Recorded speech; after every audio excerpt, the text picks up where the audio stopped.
All operators are thinking around data, and to be frank, data is part of the future regarding the increase of revenue. But we have also other streams, such as the financial services, mobile financial services. For us, Orange Money, of course, the data, but also the corporate business. It is still to be increased significantly, and some verticals, such as the health business. We can also mention all what is around big data, or what is around the cloud. So we have no doubt, no difficulties to imagine our future in terms of growth. The main point is how to manage profitable growth and sustainable growth. If we add on top of that the fact that the population is growing, we have no doubt at all about the fact that we will continue to grow in the future. The question is how to make it profitable. First of all, as our colleagues operators, we invest a lot. We focus on investment, and especially on the 3G network.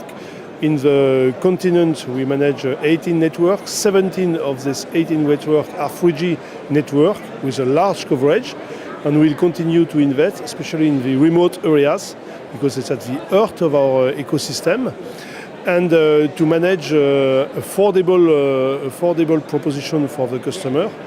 We are helped in that way by the fact that this year we can say that Africa, most of the countries of Africa are connected to the international submarine cable, not each of the countries, but most of the countries. And on top of that, this year, 2013, is also the first year where we can address our customer with affordable smartphone, 3G smartphone.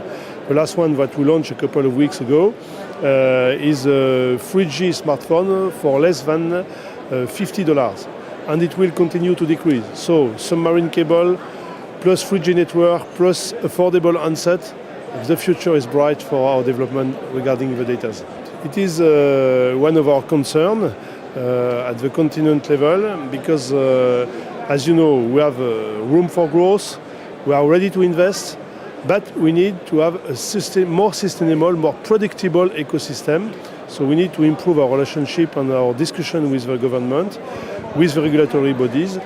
Very often we have excessive tax increase, excessive frequency fees for our new activities, and it makes it difficult to continue to invest in the rural areas. So we have to teach the regulatory body, we have to work with them, we have to try to discuss with them in order to help them to prioritize long-term solution in order to facilitate a sustainable development in the interest of the countries. If there is no predictable environment, regulatory-wise, we will not continue to invest in the remote areas. It's always refreshing, the cohabitation between operators, OTT, such as Google this morning, local operators, such as my colleagues from Botswana. It's always useful to share ideas, and the way we discuss it during the panel and around the panel, the network session, it always gives you one additional idea, something new, and it helps us in order to continue to progress. I'm a fan of this conference, so I encourage you to continue in that way. I'm there every year, despite a very tough agenda. So I will continue to be there if you invite me next year.